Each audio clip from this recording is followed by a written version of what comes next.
Eto na nga mga chong, marami tayong basketball updates. Coach Tim Cone, bakit sinabing hindi madaling tapusin ang semifinal series? RJ Abarrientos, future superstar ng Barangay Ginebra, bakit malaki yung pasasalamat sa Barangay Ginebra fans? Sa nakalipas nga na Game 5 semis ay nagawa ng Barangay Ginebra na makuha ang kanilang ikatlong panalo. At ito ngang si RJ Abarrientos ang isa sa pinaka nakapagpakita ng magandang performance kung saan ay nakapagtala nga ito ng kanyang panibagong career high na 28 points, 3 rebounds at 2 assists. Pangalawang beses na nga ni RJ Abarrientos na matanghal bilang best player of the game. At ayon nga sa kanyang naging press con interview ay sobrang thankful nga raw ito sa Barangay Ginebra coaching staff,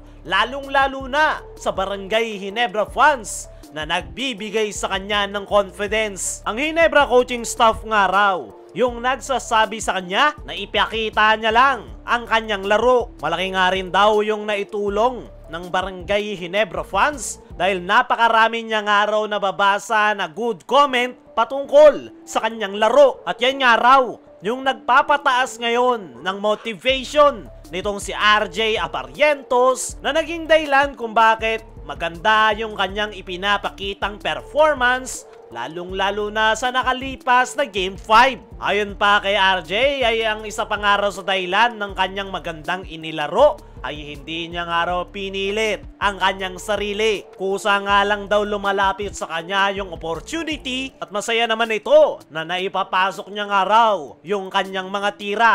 Ginagawa niya nga lang daw yung kanyang best at kung ano yung trabaho niya sa kanyang kupunan. Sumasabay nga lang daw siya sa flow ng triangle offense dahil yan nga raw yung sinasabi sa kanila ni Coach Tim Cone sa kanilang team practice na hindi nila kinakailangang pilitin ang kanilang sarili na pumuntos. Kailangan lang daw nilang sabayan yung agos ng kanilang opensa. At yun nga raw yung nangyari dito kay RJ Abarrientos, na tapat nga lang daw na sa kanya pumupunta yung kanilang opensa at ang trabaho niya nga raw ay ipasok ang kanyang mga tira. Hindi nga rin daw problema kay RJ Abarrientos ang kanyang role na off the bench. Naiintindihan niya nga raw yung sitwasyon ng kanyang kupunan na marami siyang mahuhusay na teammates, lalong-lalo na sa opensa. Ang tanging focus niya nga lang daw ay ibigay yung kanyang buong makakaya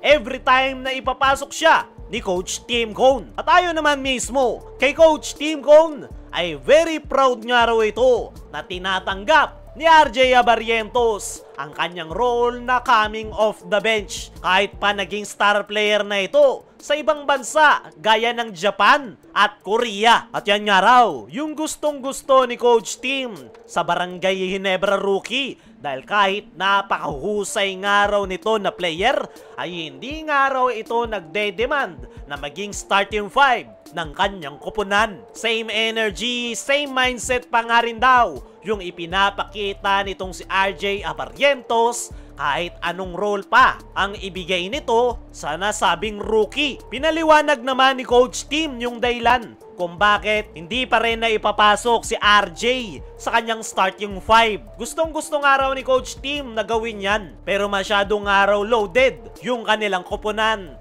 Kaya sa ngayon ay yung first conference nga raw ni RJ sa Barangay Ginebra ay tinetesting nga raw ni Coach Tim kung ano yung karakter na mayroon itong si RJ Abarrientos. At nakikita naman daw nila yung tunay na ugali ni RJ na hindi ito masyadong mademand sa minuto, always ready at agad na nakakagawa ng impact every time na ipinapasok. Kumpiyansa naman si Coach Tim Cone na magiging starter at star player someday itong si RJ ng kanyang kupunan dahil napakataas daw talaga ng potensyal ng Ginebra rookie at marami pa daw po pwedeng i-improve sa kanyang laro. Kaya naman, looking forward si Coach Tim sa mga susunod na season ni RJ sa kanyang kupunan. Dumako naman tayo dito sa kabilang balita.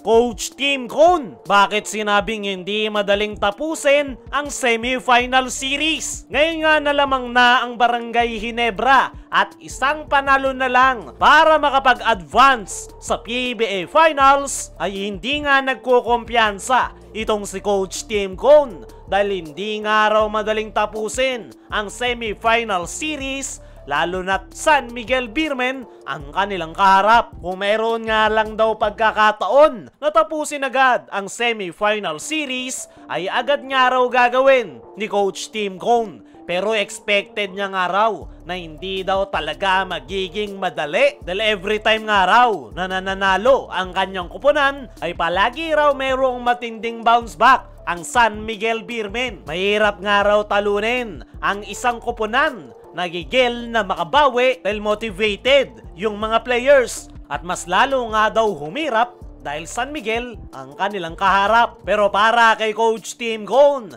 ay kailangan na daw nilang tapusin ang semifinal series hanggat maaari para makapagpahinga yung kanyang mga players bago magsimula ang PBA Finals. Pero hindi nga daw sila po pwedeng mag-overconfident. Kailangan pa rin daw nilang ituring na do or die game ang paparating na Game 6 at yan nga raw ang focus nila sa ngayon. Kailangan nga raw nila agad mag-move on dahil meron lang daw silang isang araw para magpahinga. Para sa akin mga chong, ay kailangan na talagang tapusin ng Barangay Ginebra ang semifinals dahil nag-aabang na nga ang TNT Tropang Giga. Tama rin si Coach Tim, kailangan nang magpahinga ng kanyang mga players, pero tignan na lang natin sa Game 6 kung matatapos na nga ba nila ang series.